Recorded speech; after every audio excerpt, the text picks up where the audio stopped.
नमस्कार, जय महाराष्ट्र. मी कामिनी देसले आणि आपल्या सर्वांचेच बोल बिंदास युट्यूब चॅनलवर हार्दिक स्वागत आहे. आज आपण धुळे बार असोसिएशनच्या निवडणुकीच्या पार्श्वभूमीवर जे अध्यक्ष पदाचे उमेदवार आहेत ते म्हणजेच ऍडव्होकेट राहुल भटू पाटील सर यांच्याशी आपण संवाद साधणार आहोत.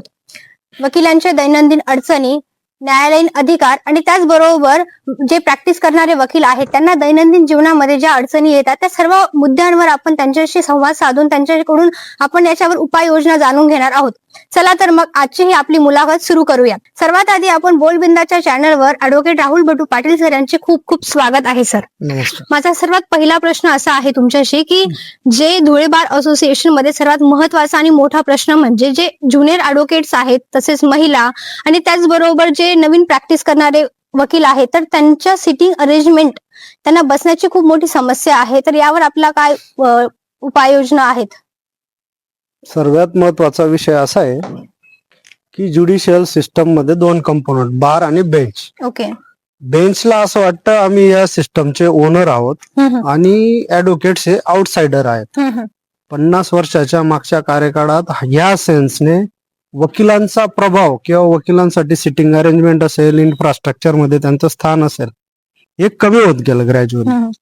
आणि त्याचा फटका त्यावेळच्या सिनियरांना नाही बसत, पण जे आउटसाइड नंतर आले, खास करून फर्स्ट जनरेशन लॉयर्स, यांना बसायला जागा, इन्फ्रास्ट्रक्चर प्रोव्हाइड करणं याच्याकडे सरकार व बेंचचं कम्प्लीट दुर्लक्ष आहे. पहिल्यांदा तो प्रॉब्लेम डायग्नोस केला, मग त्याच्यावर बऱ्याच उपाययोजना आहेत.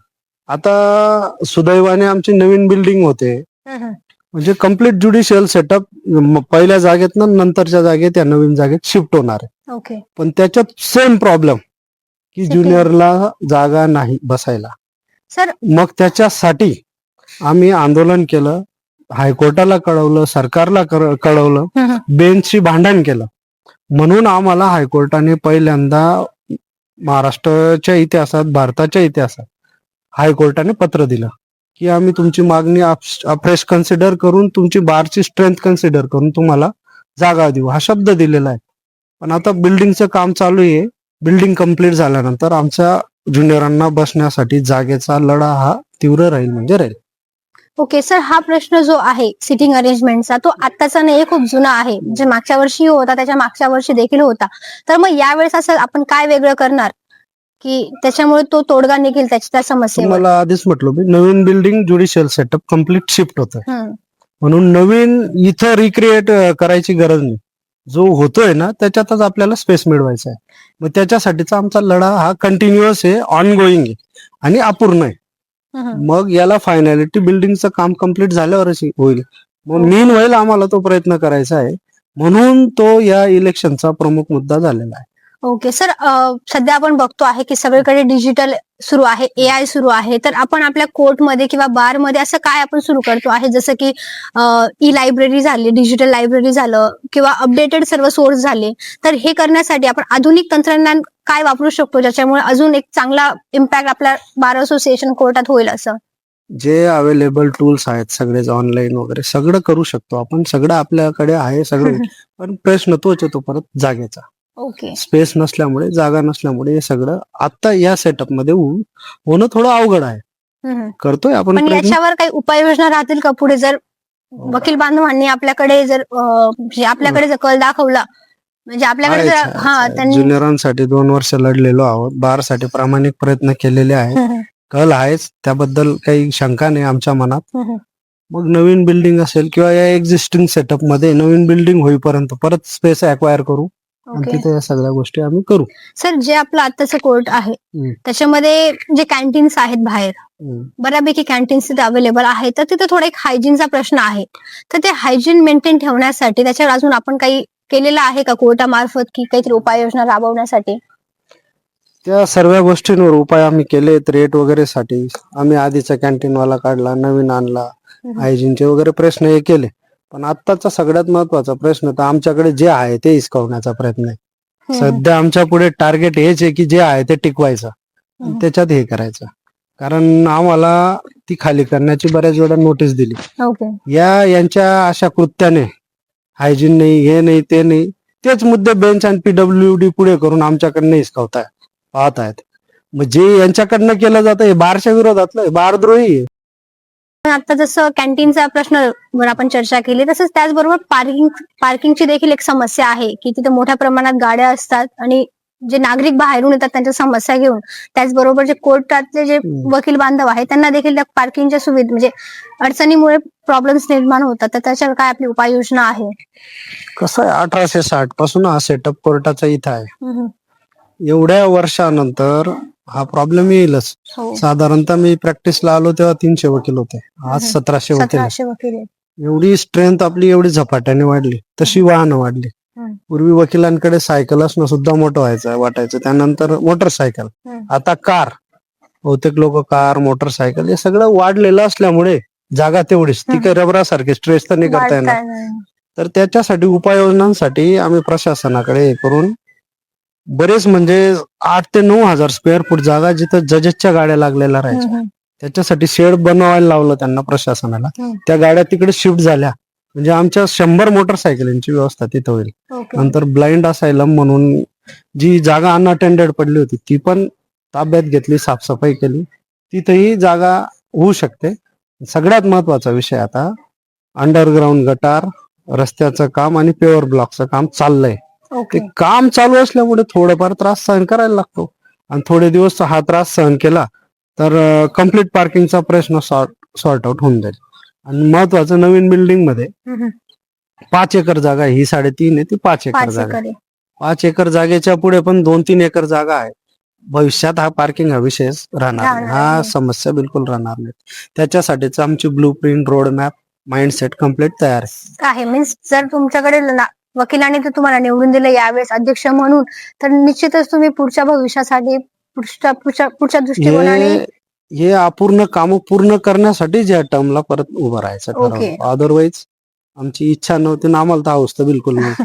फक्त आम्ही ठरवलेलं अर्ध काम पूर्णत्वास नेण्यासाठीच आमची उमेदवारी. सर, महिला वकील ज्या आहेत त्यांच्या सुरक्षेसंदर्भातील आपल्या काही उपाययोजना आहेत का, किंवा अशा विविध प्रश्न निर्माण होत असतील तर त्याच्यावर आपला काय दृष्टिकोन आहे? आम्ही पूर्ण, आमची कार्यकारिणी पूर्ण बॉडी महिला वकिलांचे बॉडीगार्ड म्हणूनच काम केलंय 2 वर्ष, आणि आम्ही पुढे 2 वर्ष बॉडीगार्ड म्हणूनच काम करू. तसंच सर, जे पिण्याचे पाणी असतं, त्यानंतर स्वच्छ वॉशरूम, कारण आपण बघतोय कोर्टात असू दे किंवा सरकारी हॉस्पिटल असू दे, अशा विविध अशा असतात की नागरिक त्याच्यावर व्यवस्थित नियंत्रण ठेवत नाही किंवा त्याचं पालन करत नाही नियमांचं. तर त्यासाठी आपलं काय उपाययोजना राहतील किंवा काय आपण प्रयत्न करणार? उपाययोजना आम्ही केलेल्या आहेत. मागील कार्यकाळात आम्ही स्वच्छतेचा जो कॉन्ट्रॅक्टर होता तो कोण, काय किंवा कॉन्ट्रॅक्टदार असतो हे पण आधी कोणाला माहित नव्हतं. ते शोधून काढलं. त्या कॉन्ट्रॅक्टरशी कम्प्लीट आम्ही टच मध्ये राहिलो, आणि त्यानंतर 2-3 कर्मचारी त्याला ऍडिशनल वाढवायला लावले. आणि बारच्या इतिहासात कधीच PWD किंवा प्रशासनाचा माणूस साफसफाई करत नव्हता, तर ते प्रशासनवाल्यांना आम्ही साफसफाई करायला लावलं. आणि आमचं कम्प्लीट मॉनिटरिंग राहतं, आमची स्वच्छता कमिटी ते पण पाहत राहतात. कुठंच काय आम्ही अशी अडचण किंवा दुर्गंधी वगैरे कुठल्याच प्रकार पुढे मेंटेन राहील ना सर? सर्व सर्व सर्व ते मेंटेन राहावं, आणि ती एक कस्टम म्हणून डेव्हलप व्हावं की हे काम आमचं आहे प्रशासनाकडे. त्याच्यासाठी आमची पुढची उमेदवारी. सर, जी नवीन बिल्डिंग आहे आता तिचं जोरात काम सध्या सुरू आहे गेल्या 1-2 वर्षांपासून, तर त्याच्याबद्दल किंवा त्या प्रकल्पाबाबत आपला काय दृष्टिकोन आहे, किंवा पुढे वकिलांसाठी काय सुविधा, प्रकल्प वगैरे काय काय सुविधा त्या नवीन बिल्डिंग मध्ये आपल्याला मिळतील? लोकशाहीत लोक जे मालक राहतात, ज्युडिशियल सिस्टमचे पण मालक तेच, त्यांच्यासाठीच. म्हणून वकिलांना सुविधा म्हणजेच लोकांना सुविधा. आमचा एजेंडा असतोय, आमची आयडियोलॉजीच ती आहे की ही सिस्टम प्रो पीपल व्हावी. फक्त अधिकाऱ्यांची मालकी, मक्तेदारी अशी राहू नये, लोकांसाठी व्हावी. आणि लोकांचे प्रतिनिधी पण आम्ही वकीलच आहेत. लोक आमच्या मार्फत बेंचकडे किंवा ज्युडिशरीकडे रिप्रेझेंट होतात, म्हणून लोकांच्या समस्या घेऊन तर आम्ही आलोय. आणि ही बिल्डिंग किंवा ही सिस्टम पूर्ण जास्त प्रो पीपल व्हावी, त्याच्यासाठी तर आम्ही पुढे 2 वर्ष मागतोय. सर, मग जशी जी समस्या आपल्या ज्या आता इमारतीमध्ये आहे, म्हणजे आपली ज्या ऑलरेडी कोर्ट आहे तिथं सिटिंग अरेंजमेंटची समस्या आहेच, पण तीच समस्या सेम नवीन बिल्डिंग मध्ये पण उद्भवेल का? ती उद्भवू नये म्हणून तर आम्ही 2 वर्ष मागतोय. त्याच्यासाठीच खास जे आमच्यावर हे होतं की 2 वर्षात आम्हाला काहीतरी प्रोडक्टिव्ह काम त्या प्रमाणात करता आलं नाही शॉर्ट स्पॅन मुळे. मग ते प्रोडक्टिव्ह काम एक कन्सिडरेबल टाइम घेऊन पूर्णत्वास न्यायचं, त्याला फायनॅलिटी येऊ द्यायची, याच्यासाठी आम्ही 2 वर्ष. ओके सर, जे आमच्यासारखे नवीन वकील असतात, जे नवीन प्रॅक्टिस करण्यासाठी आम्ही कोर्टात येतो, तर आमच्यासाठी थोड्या अडचणी येतात. तर मग आमच्यासारखे जे नवीन वकील आहेत त्यांच्यासाठी आपण काय उपाययोजना राबवणार? महिला असू द्या, नवीन ज्युनियर ऍडव्होकेट्स असू द्या. हे डार्क ट्रूथ आहे, एक लक्षात ठेवा. 2% वकिलांकडे 98% काम आहे ओके. आणि 98% वकिलांकडे 2% काम. हा जो असा जो ग्राफ आहे, तो ग्राफ हे करण्यासाठी म्हणजे नॅचरल कामांचं डिस्ट्रीब्युशन, मोनोपोलाइज, सिंडिकेट हे सगळं ब्रेक करण्यासाठी आम्ही 2 वर्षात खूप काम केलंय. ज्युनियरांच्या हाताला चांगल्यापैकी काम मिळू लागलंय. हा जो 98 आणि 2%चा तुम्हाला रेशो सांगितला ना, हा थोडासा आम्ही 60-70% पर्यंत आणलाय. तो अजून पुढे मिनिमाइज होऊन ज्युनियरांसाठी खूप चांगलं काम होणार आहे आणि ते पुढे करण्यासाठीचा आमचा प्रयत्न आहे. सर, अजून 3 ते 5 वर्षामध्ये आपण धुळे बार असोसिएशनला आपण कुठे बघता? मी 2 वर्ष मागितलेत. 2 वर्षात जे वकिलांचं सोशल ऍक्सेप्टन्स घेतलेलं आहे, शासन, प्रशासन, दरबारी जे वकिलांना दुय्यम वागणूक दिली जाते, तिथं आम्ही बऱ्यापैकी पुढे वकिलांप्रती सोशल ऍक्सेप्टन्स, वकिलांची भीती बऱ्यापैकी त्याच्यात आम्ही ते काम केलंय, पुढे पण ते करतोय. आणि 2 वर्षात वकील वर्गाला समाजात एक प्रतिष्ठित स्थान, शासन प्रशासन असेल तिथं वकिलाला ऑफिसर ऑफ द कोर्टचा दर्जा, बेंच कडनं जे डॉमिनन्स होतं ते होणार नाही. हे 2 वर्षात आमचा टार्गेट आहे आणि ते आम्ही अचीव्ह करू म्हणजे करू. सर, एक तुमच्या पर्सनल ओपिनियन नुसार जे नवीन ऍडव्होकेट्स येतात, म्हणजे जे डिरेक्ट पास आउट होऊन कोर्टात प्रॅक्टिस वकिलीसाठी येतात, तर त्यांच्यासाठी एक फ्रेश ऍडवाइस म्हणून तुम्ही काय देऊ शकतात? वकिली हे एक सर्व्हिस आहे. प्रत्येक सर्व्हिस हे प्रॉडक्ट असतं. तुमचं प्रॉडक्ट बेटर करा, अभ्यास करा, प्रॉपर मार्गदर्शन घ्या, तो कॉन्फिडन्स तुमच्यात बिल्ड करा, कोणालाही घाबरू नका, तर त्यांना बेटर स्थान आहे आणि त्यांच्यासाठी आम्ही आहोत ना. आता तुमचे जे ओपोनंट आहेत, जे विरोधी पक्ष आहेत, त्यांच्याबद्दल आपण काय म्हणणार? No ideology, no agenda, no blueprint. त्यांचा एकच अजेंडा आहे, आम्हाला विरोध करणे. ओके. तर without ideology, without agenda, without roadmap, blueprint काय करणार आहात तुम्ही? फक्त मग पद म्हणून घेणार, जबाबदारी स्वीकारणार आहेत का? हे पद नाही, ही जबाबदारी.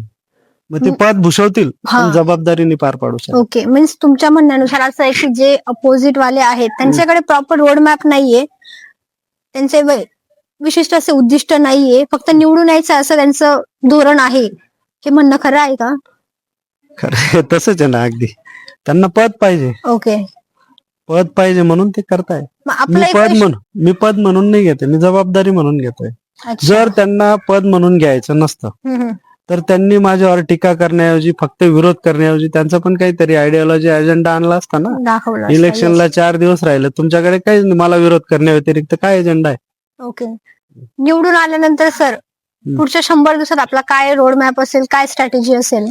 पुढच्या 100 दिवसाचं आमचं असं ठरलंय, धुळे बार मध्ये कोऑपरेटिव्ह सोसायटीची स्थापना, जिथं वकिलांना स्टॅम्प, तिकीट सर्व मिळेल आणि ते उत्पन्न बार असोसिएशनला मिळेल आणि त्या पैशातनं ज्युनियर सिनियर यांच्यासाठी काहीतरी करता येईल. कोऑपरेटिव्ह सोसायटीची स्थापना करणे, बिल्डिंगचा क्वालिटी चेक करणे आणि हे अपूर्ण कामं पूर्ण करणे, हा आमचा रोड मॅप आहे. ओके सर, काय वाटतं यावेळेस परिवर्तन घडेल की आपली माणसं आपलं पॅनल निवडतील? नावाला परिवर्तन नाव ठेवून नाही, आता ज्युनियरांच्या सिनियरांच्या मानसिकतेत परिवर्तन होईल, ते आपल्या पॅनलला आपलं करतील. ओके, एवढं आहे. म्हणून आपलं पॅनल आम्ही with ideology, with agenda, with road map, problem ascertain करून, त्याचं डायग्नोस करून त्याच्यावरचे उपाय घेऊन आलेलो आहोत. धन्यवाद सर, आपल्याला खूप खूप शुभेच्छा आहेत आणि आपण आपला अमूल्य वेळ दिला आमच्या बोलबिंदा चॅनलला, त्यासाठी खूप खूप आभारी आहे सर. थँक्यू.